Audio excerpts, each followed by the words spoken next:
Have you ever regretted it? When else do you get an opportunity to do that unless you're doing it like professionally? I don't feel like I'm perfecting things. Well, you want their blessing. I You wanna want do their my parents proud. And I like think, it's just such a well-oiled machine. The talent is insane. Actually, that's a really good point. And I think Thank you. I know him very well. It's different two worlds. different They're different worlds. worlds. Absolutely. I did not know this. Kind of still is the dream. Never stops. Alrighty, so on today's episode of Behind the Curtain, we've got Jackson Hurwood here. Hello. Jackson Hurwood, who has honed his skills. This is a bio that I've written for you. Ready? This is a man who has honed a suite of skills throughout his formative years, from writing his own songs, attending dance classes, training in musical theatre with the Young Australian Broadway Chorus for 8 years, in which he appeared in shows such as Wicked, where he played the role of the Wizard, Alex the Lion in Madagascar, and Thénardier in Les Mis. He graduated the Victorian College of the Arts Secondary School with the Theatre Arts Award in 2017. After high school, Jackson pursued a career in music under the pseudonym Ernest Jackson. Over the course of 3 years, he independently released 6 original singles on streaming services, produced 4 self-made music videos, and performed 9 headline shows at various venues around Melbourne. Most recently, Jackson has graduated from NIDA with a Bachelor of Arts Acting, and we welcome him today for the podcast. Yay! Welcome. Thanks so much. Yeah. So you've really sort of stayed committed to your vision, because obviously knowing what I know of you now, it sort of doesn't feel like you've gone off that path at all. It's just been like refining it, and getting better. And I think I figured out that my attraction to hip hop was because it was theatrical. Yeah. Like you listen to a verse in a rap song and it's kind of like a monologue, you know, like, and it rhymes. So it's like, because I was starting to get into acting at the same point. What point is this? This is Like, around what's like year acting? 10, year 11. So year 10, I did like VCE drama, because you can do that year 11 subject in year 10. And I was like, oh, acting seems like that'd be pretty fun. And I'd already started doing VYT lessons, because I was a VYT. I did not know this. I was going to say, like 2 years. how did... So you were an I knew AYT that. kid? Cricket. AYT. Is it AYT now? Of course, because it's not just Victoria. We're in Brisbane, baby. Hey, expanding. Yeah, I in did. Brisbane. I think I remember Robert telling me about you and being in VYT at the time. Because I was going to say, how did musical theatre and drama sort of connect with this hip hop rock? Because, you know, it's not... It's Well, they're different two worlds. different They're worlds. different worlds. Absolutely. Well, you know what? I think I owe it all to my sister, weirdly enough. That's right, because she was a student. She was a student before me. Yeah. She was at YABC. And I think around the same time, I was like, you know, because I would have been 12 or 13. And, you know, 12 or 13-year-old boy who hasn't been introduced to much music theatre. I think I'd seen Jesus Christ Superstar at the cinema. I think that was about it. Hashtag I Tim like Minchin. Tim Minchin. Yeah. And I was like, oh, I don't want to do music theatre, but I'll do the acting program. And Was your mum sort of really encouraging you?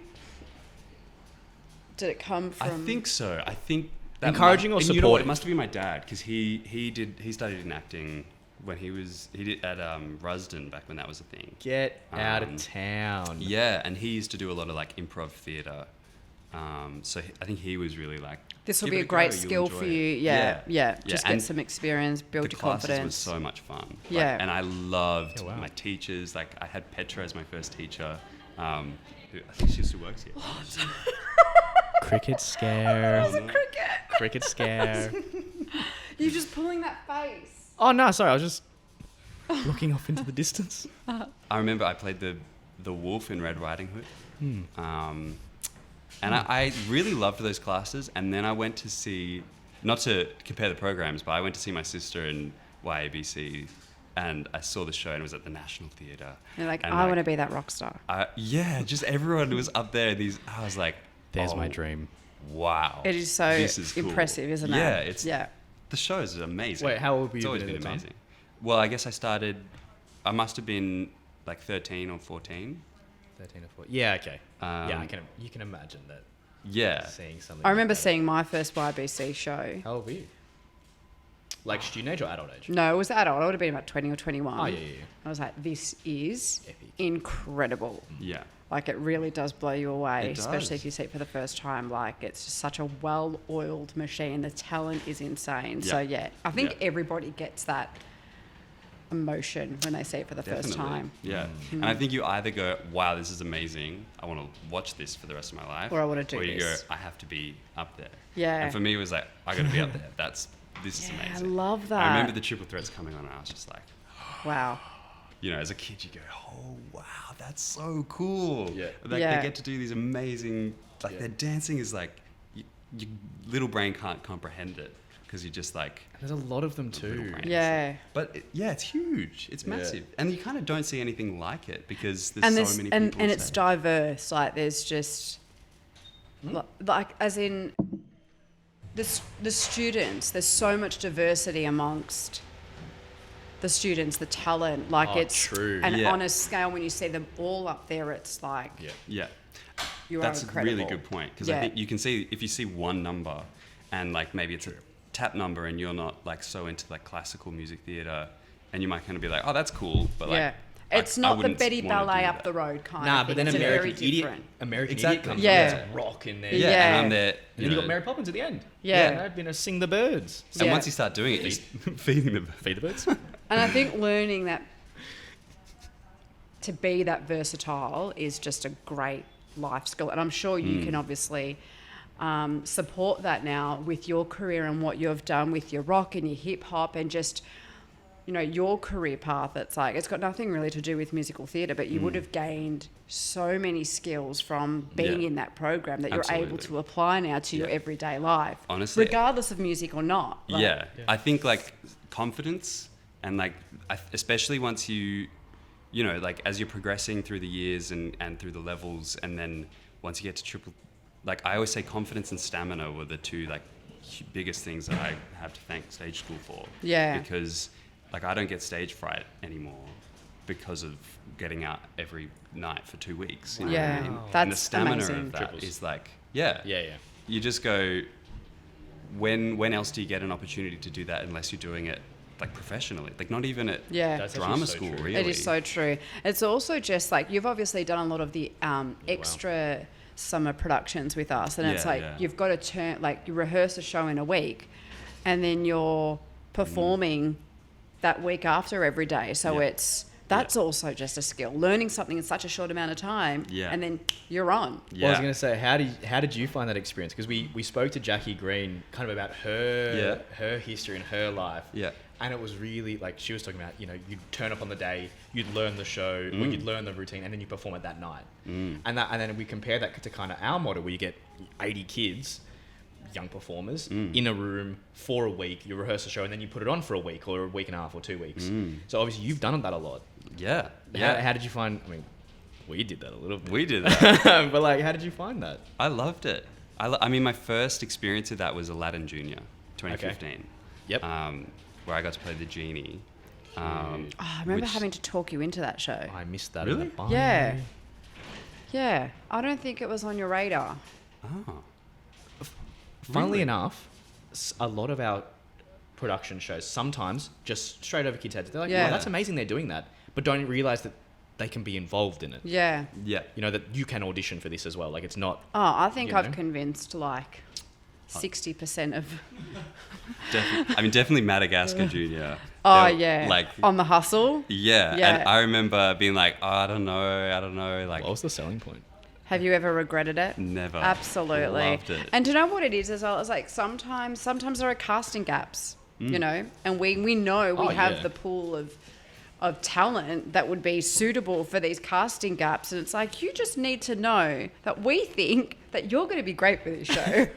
Yeah. So, and So that's cancel your summer holiday. yep, don't do anything. Because you're Come going to and be on do this. stage. You're going to be on stage. and But you're You're it's gonna be why a the star. shows are so fabulous, It and I is. give that to Robert. Like he has his casting eye Yep. is, Definitely. you know, there's sometimes like, I don't know about that person. He's like, nah, trust me on it, and Yeah. he's bloody right. And I was going to He say, is, he is. and I know a lot of those cast members who potentially had to be called into it, and I don't think I know any of them who regret doing it after. Of I think course. everyone's like, oh man, when's your next one?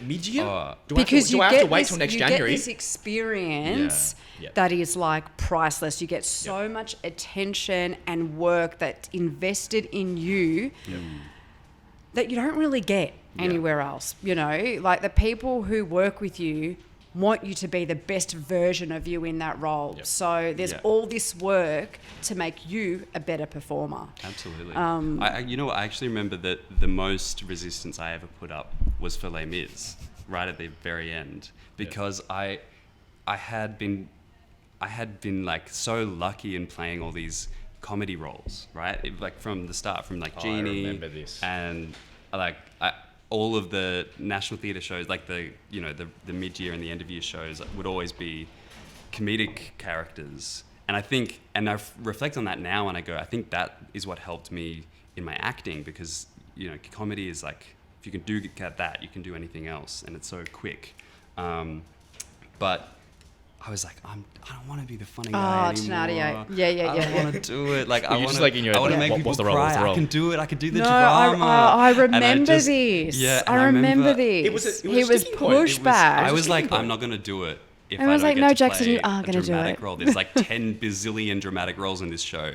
Please let Give me me play one one of of them. And we're like, no. Robert was like, can you just like absolutely come in and audition for this other role, and here's the bit for it, and looking forward to seeing it, and I hope you prove me wrong, but just also prep this Master of the House and You were just see how you go. brilliant. Mate. And oh man, if I hadn't have done that, I would have been kicking myself. Nah, between you and Miss Horsey, Absolutely Madam Nadia, incredible. I Yeah. just think the two of you had not only the dynamic between the two of you, but as individuals as well, smashed it. It was like the best time I ever had with stage school. Yeah. And Same. That's honestly been like a highlight of my career yeah, here. That was our first as well. Yeah. Our first we always talk about it. producing together. Yeah. yeah, you right. know? Yeah. That was the first time I ever worked with Alicia. Wow. On a production. Yeah. Yeah, that show was epic. It was so cool. Epic. It was so cool. And I was so grateful that like Robert pushed me into pursuing that role and really digging deep into it, because, you know, I at that point I'd only seen the movie. See if I can find a photo, but I don't have the photo. Sorry. But like I'd only seen the movie at that point, and which is a great film, but like in the film Thénardier is like just funny. But in the show, he's funny, and then there's just so much more to There's like, grit. It's Yeah. it's awful. Yeah. You know, for everyone in that show. Yeah. Like it's pretty heavy. Yeah. And there's a lot to like explore and play with, and I kinda got to do everything that I wanted to do with it. And I was so grateful to being pushed in that moment. And I always need to be talked into stuff. Even VCAS. Oh, no, I know. It's terrible. It's terrible. Tell us about VCAS. VCAS. Well, this was the other thing that my sister, if she hadn't have been around, I wouldn't have ended up there, because VCAS had only just introduced this theatre arts program. It was a brand new thing. They didn't do it before. right. And they weren't really promoting it because they didn't have the infrastructure to deal with like a bazillion auditions. And my sister was auditioning for classical cello. And of course, while she was there, she saw a flyer or something and was like, oh, there's an acting course. Like, wonder if Jackson would be into that. And then, you know, told me about it. I put together an audition, went and did it, had a lot of fun, and got in. And I remember being like, because at that point, like all my friends, high school friends, at Fitzroy High, my band's there. Yeah. And it's like, it's as a Wait, high how old were you? schooler, 16? You would have been 50, I would have been just about to turn 16. so going into year 10 or going into year 11? Going into year 11. Oh no, I would have been 16. Yeah, you're right. Yeah, I was going to say that's like a pretty pivotal. It's like those years are just so important. And I think that I just wasn't ready to like leave friends behind, or not behind, but like, you know, move on to a new thing. You build community. Yeah. That's what we do in high school. Though, And I was so- really resistant to it. And yeah, Mum had to basically bully me into it. She was like, you gotta give it a go. If you don't like it, Yep. you can always go back. Like, and I didn't look back. Like, getting to VCAS was the best timing for me. It was so good. Can you tell us about like the audition process? Because Yeah, yeah. obviously being in high school, thank you, Alice. Thank you, Alice. Get that Shout out flyer. Alice Hurwood. But so then what? So you got the flyer. Then what? Like, what's the Yeah. process? How did you prepare? It was a devised audition. So you had to bring in like I think it was like 2 to 3 minute piece that you make up yourself. Oh, cool.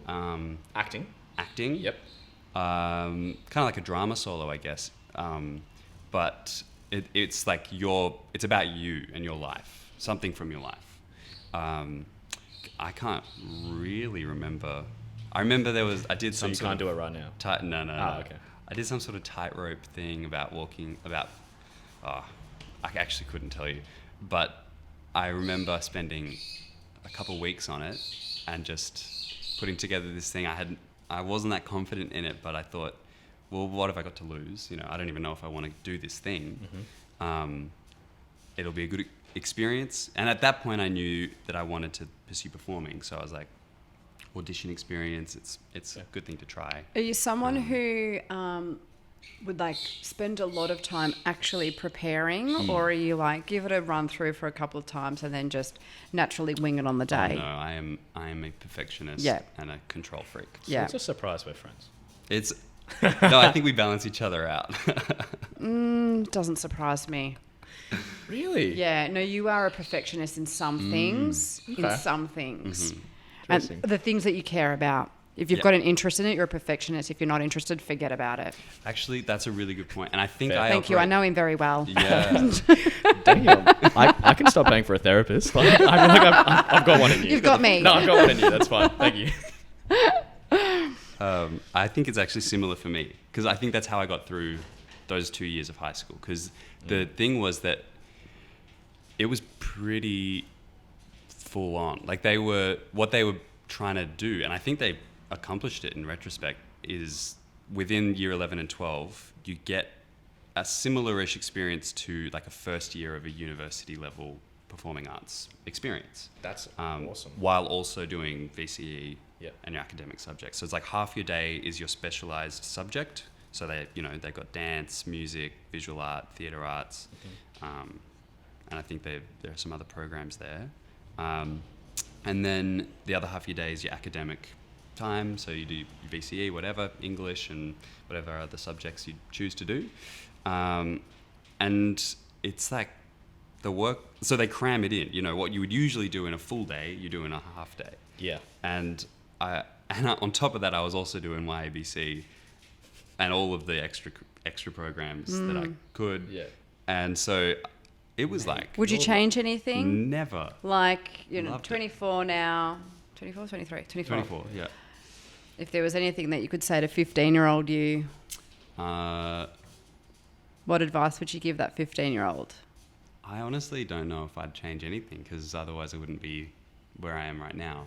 And I think, the mistakes that you make at 15 Or what builds you? are what builds you. You Absolutely. can't have a perfect run. Yeah. Yeah. I wouldn't change a thing. I would also argue from knowing you as well that your mistakes, I think they're mistakes that Shape you? they're ones that everyone, I think, it's that plodding through You your have to adolescence. make them, right? But I also don't think that they're mistakes that are unforgivable, but on any scale. Do you know what I mean? I've been What thinking mistakes are we about... talking about? No, don't get Now's into the it. time to air Jackson's dirty laundry. No, I've actually been thinking about this a lot lately. Like, About you? About me. Yeah. Like, just reflecting, it's like, I work so hard. Mm. So hard in every aspect of my life to be a perfect mum, perfect in my role here, outside of here with my husband. And it's like, what would sometimes I don't feel like I'm perfecting things. And it's like, in saying that, every time something's tough here, like, whether it's stage school or whatever I'm going through, it's like I really take away those key things that I learnt, that I've maybe haven't perfected, and then I just see the improvements the next time. I approach things so differently. I go in with confidence because it's like I knew what didn't work last time. Now I'm going to apply it, this way. So I've just been reading a lot about that and that self-development, and I think you have to make those mistakes. I think you don't want things to be perfect. You don't want everything on a golden, what's that saying, golden silver platter, whatever the color of the platter is. But it's like you don't want things given to you like that. You need to learn. You've got to do the hustle. You've got to make the mistakes. And I think that's also something that comes out in the way we work together as well, because obviously I'm learning a lot, from you as well in the various aspects of the department, of the company really. And we launched a couple of programs, just like kind of advertising campaigns or marketing campaigns or videography projects. We kind of did a couple of years ago, And that was the biggest thing I took away from your style of things. It was get the structure, get your content, and do it. Doing it was like the biggest thing that it was like, and chances are it will probably be refined, and it won't be perfect, and it won't be like this, like, Aiden, get out of your head, like it's not going to be done, it's not finished, but you kind of need to do it first in order to then know the final direction in which you're going to take it. So whether it's going out and filming for one day and going, oh, that's exactly the style of interview that we want.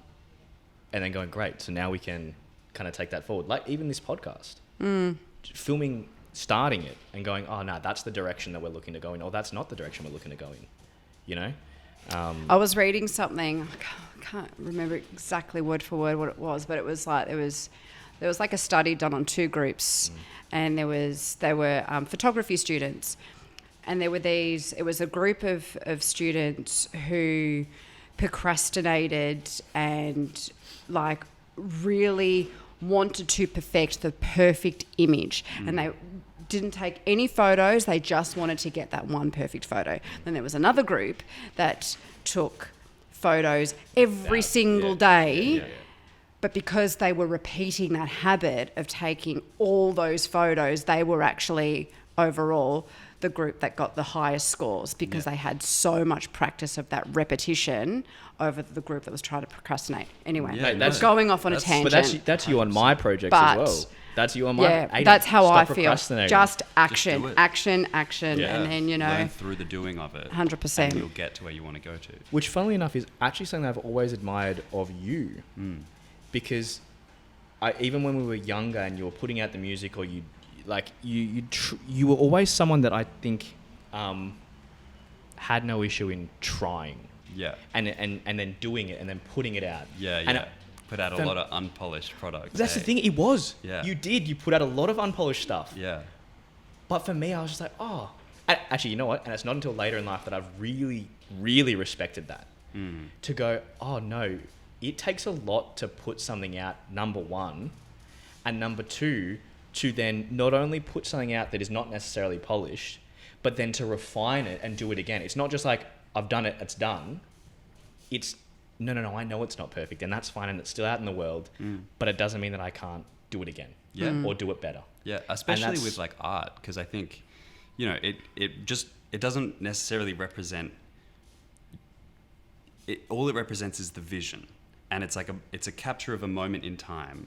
And it doesn't have to be perfect because it's like, you're going to keep making it. And so if you put it out, then you can let it go and work on the next thing. Whereas I always find if I don't release something or like find some way of finishing it and going, okay, it's done, then I'm just going to keep working on it forever and ever and ever and ever and ever. And you'll put it out at, 5 years later and go, is it that much better than if I released it 6 months after making it? You know what I mean? Oh, mate. So what's now for you? Like, what's on the horizon? You've moved back to Sydney. What's next? Next is... Where's your band at? Getting back into the music, definitely. Yep. Yeah. Because what happened? So you finished VCAS? Finished VCAS. Time of your life? Oh, yeah. Had the best time. And that was... Sorry, back to perfectionism and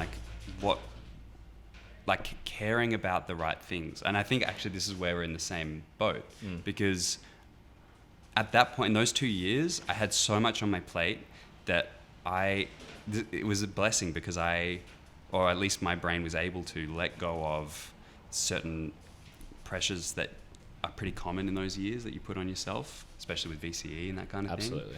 And I think I was fortunate in that I knew what I wanted to do after school, which was, not like specifically, but I knew that generally I would be pursuing a life of art and being an artist. And that would, if I was going to study past high school, it was going to be in the arts. And I was looking at, having a vague look at those courses and going, okay, so my ATAR is not going to make a huge play on my ability to access those courses. And so I just went, all right, I'm going to go to these academic classes that I've picked because I am interested in them. I'm going to focus on the things that interest me in those classes. And I'm not going to look at my ATAR because I don't need to. And I was looking at these people around me who were freaking out over this number that was in the future that you have a bit of control over. But like, if you're thinking about the number, you're not learning. You're just doing this rote learning thing. Do you remember talking about this? Oh, we had a lot of conversations about this. Yeah. I just remember going, I think that people are putting this stress on themselves and then underperforming because of it. I ended up... Sorry. Well, I just like followed the things that interested me in these classes, you know, and if homework... I mean, I don't know if this is setting necessarily the best example, but like there was homework that I was going, this interests me, so I'm going to do it. Yeah. And there's other homework where I was like, this doesn't interest me, so I'm going to do it, but like I'm not going to waste time. You're going to complete it. I was in the mean? exact same position Like, it's just at get it that done. time of my life in Year 12. Yeah, that's awesome. I was offered a record deal. Oh, wow. I didn't do my exams because I was the same. I wanted to be an artist. I wanted to be a performer. I didn't want to be at school. I had what for? Yeah. You know, I have this amazing opportunity to go on tour, to record. Yeah, yeah. Like, this is what I'm going to do with my life. Yeah. sweet. And my dad really supported it because he was also a musician. And, you know, I didn't go to the brightest school in Melbourne, so it wasn't like I was going to get a whole lot out of that school. But yeah, I did. They supported me through it. That's I great. didn't sit my exams. Wow. I had that real solid music career life for a year, and then I was able to go to uni with mature age anyway, so it made no difference. That's exactly it. I didn't need that ATAR to get into the course that I wanted. There are so many ways to get to where you want to go that this number, like, it matters for like a year, I think, or maybe a couple. I think it's a couple of years. And it also depends on, like, obviously, Yeah. you know, what What your goals are. what your career Yeah. path and Absolutely. all those But things. But yeah, you- I agree. Like, there are some people you just Yeah, but what ended up happening was I ended up getting a great score anyway because I was not like I didn't look at it, but Dad was happy, which you know, Dad was pleased. Dad had a peak, and and that's who you're really wanting to.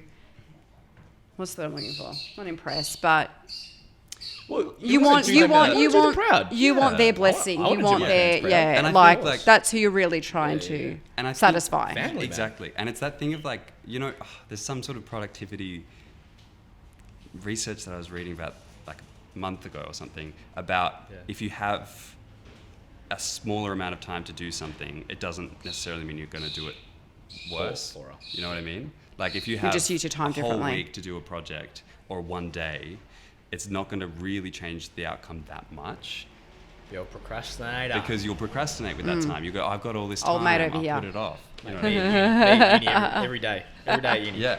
Well, yeah, and it's that thing of, 11:59. Submit. but it's that thing of if you go, I actually don't have time to procrastinate. You And gotta I've get it got done. things that I want to do, like I've got this acting class I want to go to, or I've got like this song that I want to write, Yep.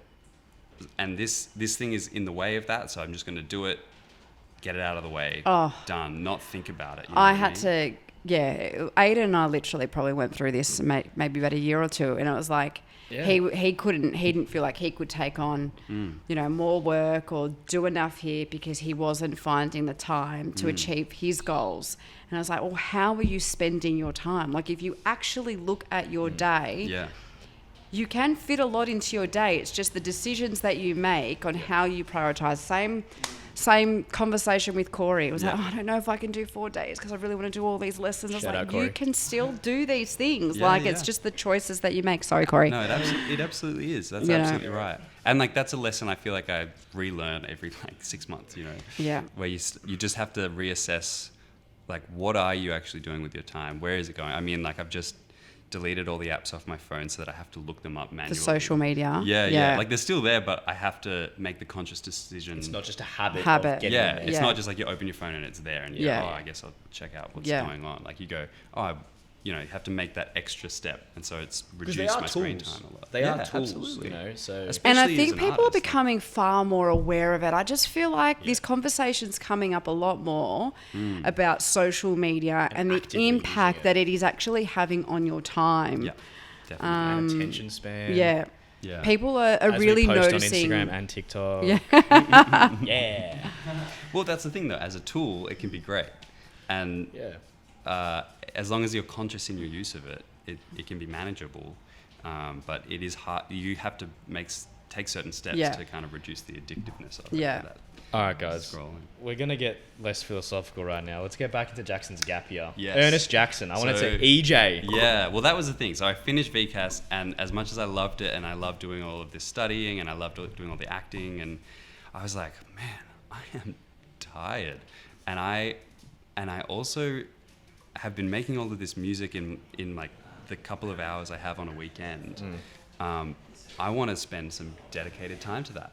So like all my mates were auditioning, you know, like VCA and Whopper and NIDA and all that stuff. And I was just like, I don't want to audition. And I remember my teachers. So you weren't auditioning? I wasn't auditioning. I was auditioning for shows. And why? Well, because honestly, I was afraid I would get in and then I would feel pressure to go. Because I was like, I didn't want to go. Yeah. I was like, I might want to go in a few years, but I don't want to go right now. And then I'd have these teachers going, but audition because it'll take you a few goes, like generally speaking. I was like, yeah, I understand that. But there's also the possibility that I get in straight away. Well, there is. And you do hear, you know, I was like, you might get in. And then if you get in and you reject it, like, that's not a good look. True. Yeah. You know what I mean? Yeah. And it might... Sensible. I think that's sensible. Yeah. So I was just like, I don't want to study right now, so I'm not going to audition.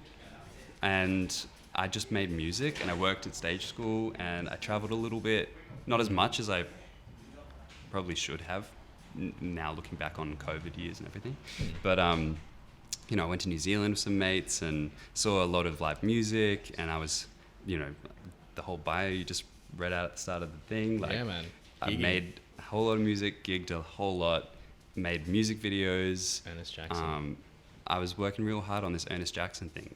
So that's And is like, that what you're still working towards now? Is that what's next? So EJ is my music stage name, Ernest Jackson, and it's kind of blending all the worlds now. So it has been very hip hoppy, but it's also more poppy and sometimes rocky, and it's kind of a bit of everything. I think the key word I've drawn out of it now is it's theatrical. It's dramatic. Yeah. Like sometimes it's silly and sometimes it's really funny, and then sometimes it's like really dramatic. But whatever it is, it's gonna like take you on a journey and be really fun. And the live gig has always been the focus. Yeah. You know, it's like we make these recordings. I actually met my main collaborator for the past like 6 years at Wicked. He was the drummer in Wicked. What was his Soren name? Mariason. Yeah. Yeah. Yeah. He was. I remember seeing this guy, and I just graduated high school. He just graduated as well. I'd heard his name from like my piano teacher because he was like, "Oh, you guys would make music together. It'll be cool." And I was like, "Okay."